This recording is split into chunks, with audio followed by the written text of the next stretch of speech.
안녕하세요. 작년에 애들 아빠 먼저 떠나보내고 혼자 대학생 딸이랑 아들을 키우고 있는 50대 여성입니다.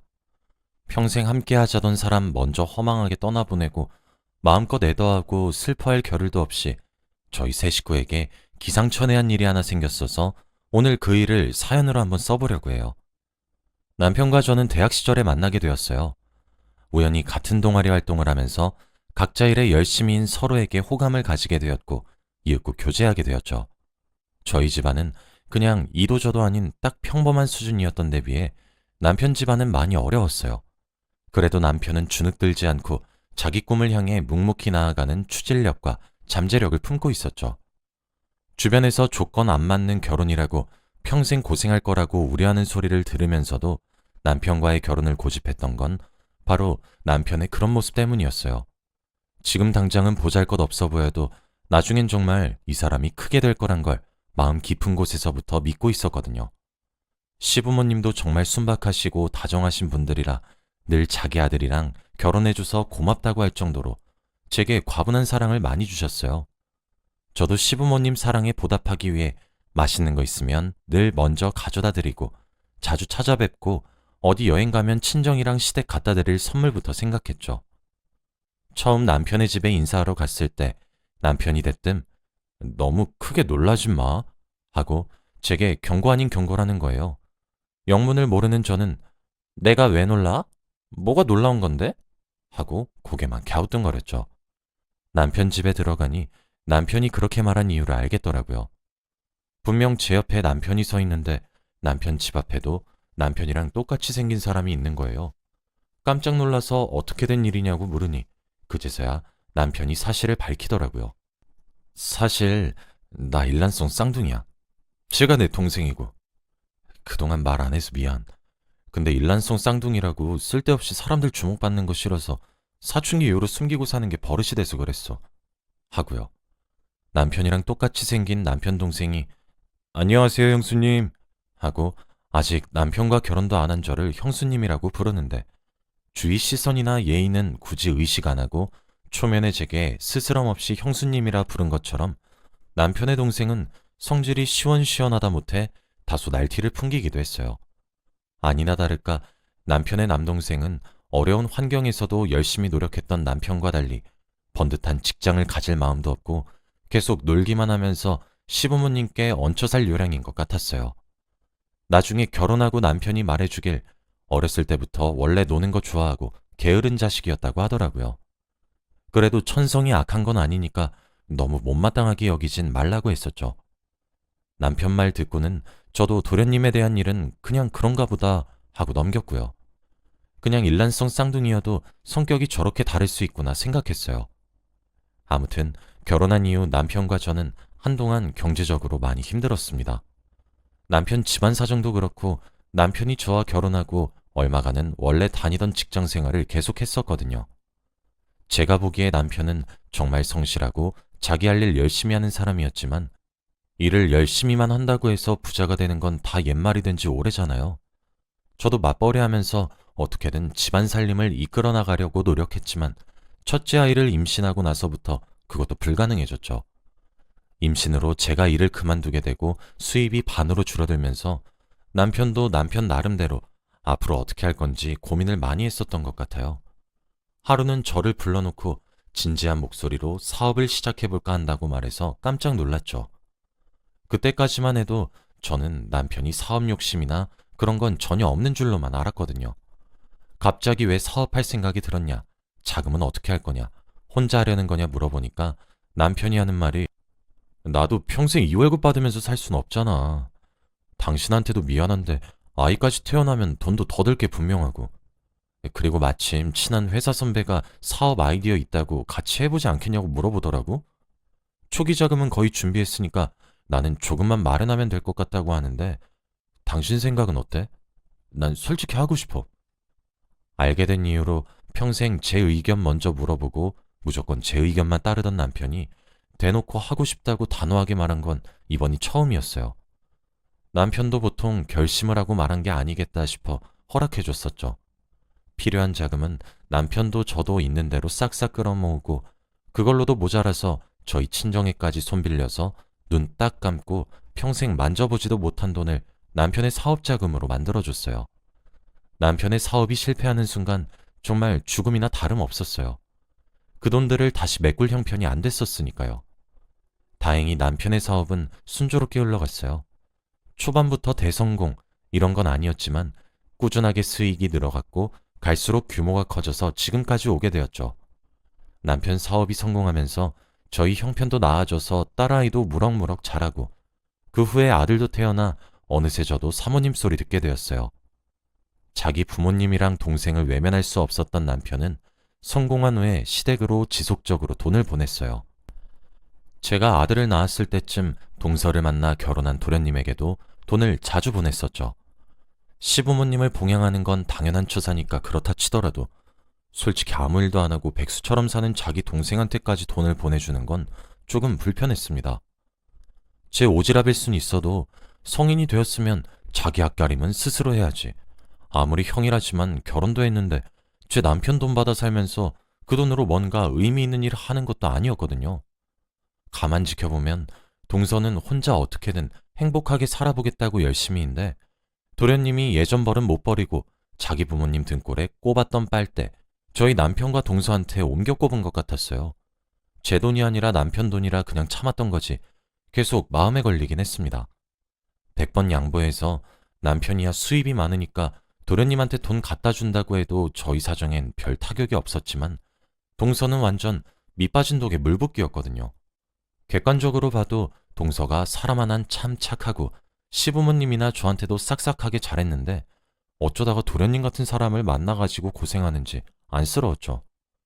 뭐 그건 그렇다 치고 남편 사업 성공한 후에도 저와 남편의 사이는 여전히 좋았습니다. 하루는 남편이 술에 취한 채로 저더러 자기 믿고 여기까지 따라와줘서 고맙다고 꼬인 발음으로 계속 고맙단 말만 반복하는데 괜히 처음 결혼하고 많이 어렸던 거 생각이 나서 저도 코끝이 찡해지더라고요. 사업으로 성공하고 언제 그랬냐는 듯 가족 소중한지 모르고 바람핀단 남자 얘기도 정말 많이 들었는데 저희 남편은 그런 것도 없고 무슨 날이 아니어도 그냥 생각나서 사왔다며 장미꽃다발을 제게 건네질 않나. 주말에 시간 내서 데이트하자고 말하질 않나. 대학생인 저희 아이들까지 저와 남편을 보고 아니 엄마 아빠는 대학생인 자식이 둘이나 있으면서 왜 아직도 신혼부부처럼 살고 있어? 하고 놀릴 정도로 금슬이 좋았어요. 그래서 남편을 갑자기 떠나보내게 되었을 때 충격이 컸습니다. 밤에 자고 있는데 같은 침대에 누워있던 남편이 갑자기 숨 넘어가는 소리를 내는 거예요. 뭔가 심상치 않다 싶어서 바로 불을 켜고 남편의 상태를 확인하니까 남편 심장이 안 뛰더군요. 깜짝 놀라 그 길로 119 불러서 응급실로 갔는데 안타깝게도 남편은 이미 운명을 달리한 후였어요. 어제까지만 해도 같이 웃고 밥 먹고 제 옆에서 자던 사람이 심근경색으로 죽었다는 사실을 받아들이기 힘들었어요. 딸아이랑 아들도 갑작스럽게 아버지가 돌아가셨다는 사실을 듣고는 충격을 받았죠. 장례를 치르면서도 도저히 남편이 떠났다는 사실이 믿기지 않아서 이렇게 빨리 떠나는 법이 어딨냐고 남겨진 우리 세 식구 어떻게 살라는 거냐며 남편 영정사진 앞에 두고 한참을 울었습니다. 그래도 산 사람은 살아야 한다고 시부모님도 친정 부모님도 저를 위로해 주셔서 겨우 힘낼 수 있었습니다. 장례를 치르며 남편이 남긴 유산 상속 문제를 처리해야 했어요. 사실 상속 문제를 받자 유산을 받을 사람이 저와 두 아이들밖에 없기 때문에 그다지 복잡한 과정은 없을 거라고 생각했습니다. 그런데 장례 3일째 되던 날 갑자기 어떤 여자가 한 서너 살쯤 된 남자아이를 데리고 남편을 조문 온 거예요. 그런데 그동안 남편과 살면서 못 보던 얼굴이기도 하고 그 여자 옷차림이 도저히 조문 온 사람 같지가 않아서 눈에 띄었어요. 장례식인데도 불구하고 그 여자는 화려하고 진한 화장에 짧고 타이트한 원피스를 입고 왔더라고요.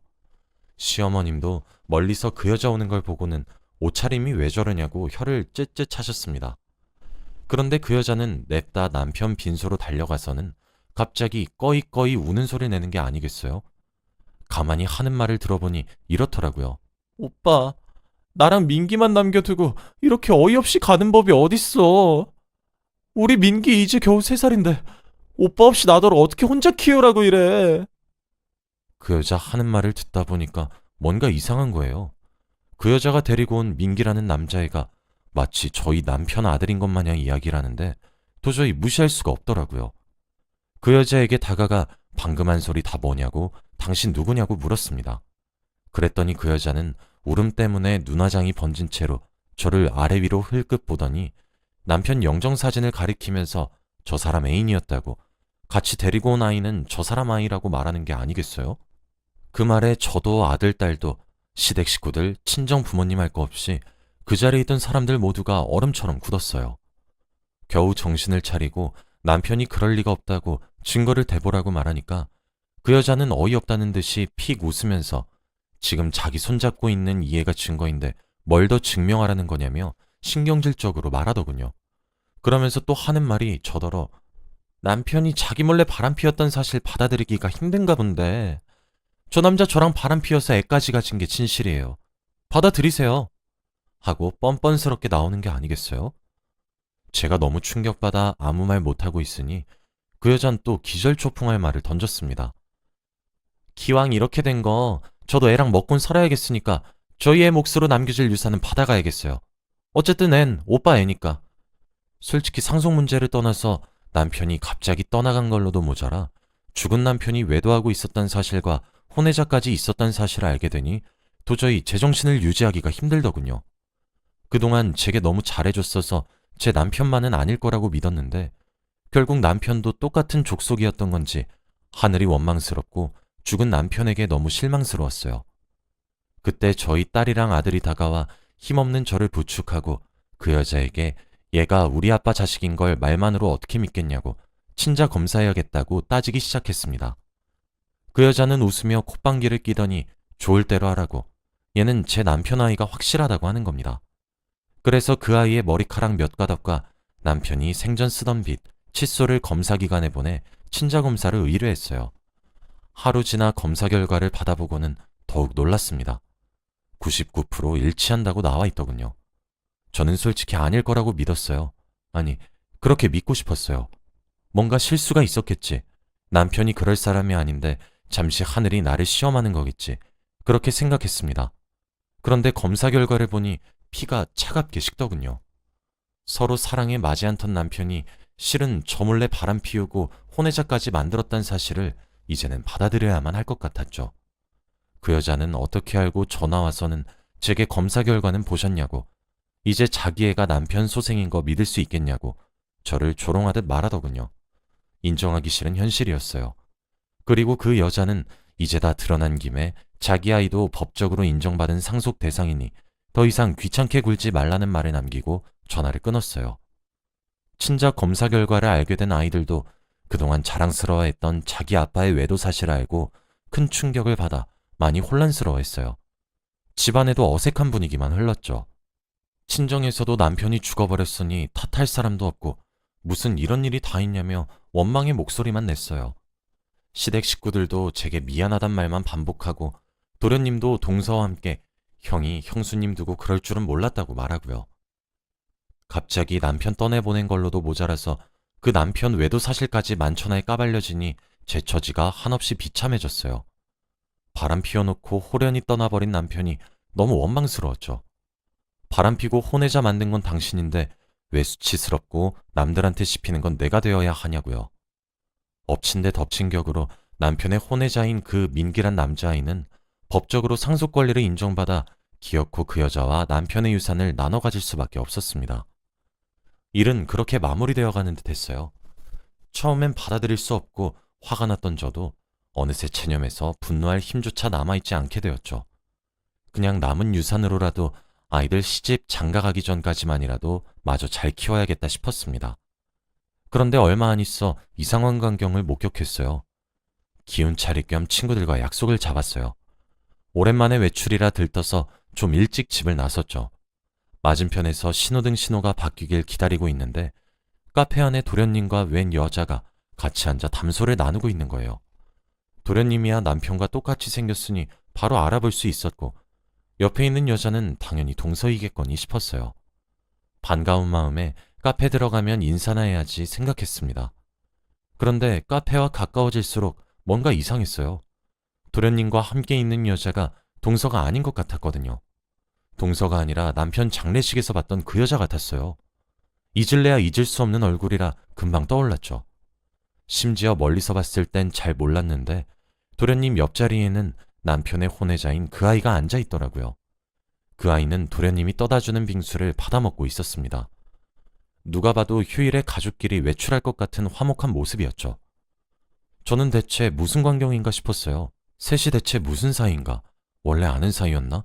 일반적으로 생각해보면 자기 형의 내연녀와 그 아들인데 도저히 저런 그림이 나올 수 없지 않나 싶었어요.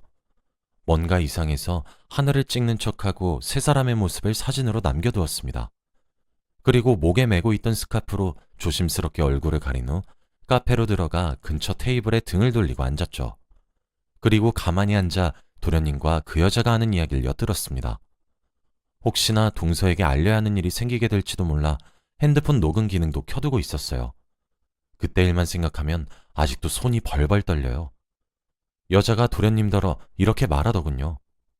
오빠, 나랑 민기 생활비 슬슬 딸리는데 돈 좀 더 주면 안 돼? 내가 연극해서 받은 유산 아직 많이 남았잖아. 유산 받은 게 다 누구 덕택인데. 오빠 자꾸 이렇게 쪼잔하게 굴면 그 여자랑 오빠 아내한테 다 말해버릴 거야, 진짜. 그리고 여자 말을 들은 도련님이 협박하는 듯한 어투로 대답했어요. 야, 그거 말하면 우리 둘 다 끝장이야. 난 아내한테 바람 피우고 혼외자 가졌다고 끝장나고 너는 내 아들 가지고 형 아들이라고 속여서 유산 받아먹은 것 때문에 끝장나는 거야. 나랑 형이 일란숭 쌍둥이라 친자 검사도 일치한다고 나와서 형수도 포기하고 유산 줬던 거지. 그거 아니었으면 국물도 없었던 거 몰라? 살고 싶으면 넌 그냥 조용히 입 다물고 있어. 뒤에서 모든 사실을 알게 된 저는 경악을 금치 못했습니다. 사실은 그 여자와 외도를 한 게 저희 남편이 아니라 도련님인데다가 혼외자도 도련님 아이였다니. 그것도 모자라 죽은 제 남편에게 외도 사실을 뒤집어 씌우고 그렇게 받은 유산을 도련님이 가로채 갔다니 용서할 수 없었어요. 어쩐지 남편으로부터 더 이상 돈을 받을 수 없어 돈 나올 구석이 사라졌는데도 도련님은 오히려 전보다 더 사치스럽게 살았죠. 모든 퍼즐이 딱딱 맞춰 들어가는 것 같았어요. 약속을 취소하고 비틀거리는 걸음으로 겨우 집으로 돌아왔어요. 무엇보다 남편에게 미안했습니다. 저라도 죽은 남편이 그럴 사람이 아니었다고 믿어줬어야 했던 건데 제 믿음이 흔들렸던 거잖아요. 물론 친자 검사 결과까지 일치한다고 나오면 누구나 믿기 싫어도 믿을 수밖에 없는 상황에 놓이게 되겠지만요. 아무튼 죽은 남편의 명예까지 더럽혔다고 생각하니 두 사람을 도저히 가만두고 볼 수 없겠더군요. 게다가 도련님과 그 여자가 벌인 일 때문에 남편을 제대로 애도하고 추모할 기회도 빼앗겼다는 게 너무 억울했습니다. 우선 동서에게 미리 알려야겠다 싶어 도련님의 외도를 비롯한 모든 사실을 밝혔습니다. 동서는 자기도 충격받았으면서도 어떻게 자기 남편이 그런 사악한 짓을 할 수 있냐고 놀라면서 도리어 저를 위로해줬어요. 동서에게 두 사람에게 제대로 갚아줘야겠다고 말했더니 동서도 이건 죗값을 치르게 해야 한다고 동의하더군요. 시부모님께도 밝히니 어떻게 이런 일이 다 있냐며 천인공노할 짓이라고 지 형이랑은 다르게 학생 때도 그렇게 사고치고 다니더니 이젠 죽은 지형까지 팔아서 유산을 챙기냐며 면목이 없다고 제게 미안해하셨어요. 저는 시부모님이 미안해할 일이 아니라 두 사람이 죗값을 치러야 한다고 했죠. 그러고는 변호사를 선임해 두 사람을 고소했습니다. 녹음본과 사진을 넘기고 재판을 기다렸어요. 일이 일인지라 형사재판으로 넘어가게 되었죠. 고소장을 받고 상황이 심상치 않다는 걸 짐작한 건지 도련님과 그 여자는 제게 전화가 와서 싹싹 빌더군요. 받은 유산 다시 토해내겠다고 너무 살기 힘들어 딱 한 번 그랬다고요. 저는 단호하게 다 필요 없고 죗값 치르라고 하늘에 있는 남편도 그걸 원할 거라고 한 후 전화를 끊었습니다. 일말에 미안한 마음도 안 들었어요. 남편의 명예를 더럽힌 두 사람을 꼭 처벌해서 다시 남편의 명예를 지켜줘야지 이 생각만 했습니다. 재판 결과 죄질이 너무 나빠 도련님과 그 여자는 나란히 형을 살게 되었어요. 뭐 사건이 얼마나 충격적이었는지 생각해보면 당연한 결과죠. 이게 벌써 작년 일입니다. 시부모님은 도련님과 절연하고 동서랑만 연을 이어나가고 있어요. 동서도 물론 도련님과 이혼했고요. 저는 현재 두 아이들과 잘 살아가고 있습니다. 남편이 죽고 난 후 제게 생긴 믿기 힘든 일 때문에 마음고생도 심하게 했지만 사실이 아니라는 걸 밝히고 처벌도 하고 남편의 명예를 지킬 수 있게 돼서 다행이에요. 제 파란만장한 사연 들어주셔서 감사합니다.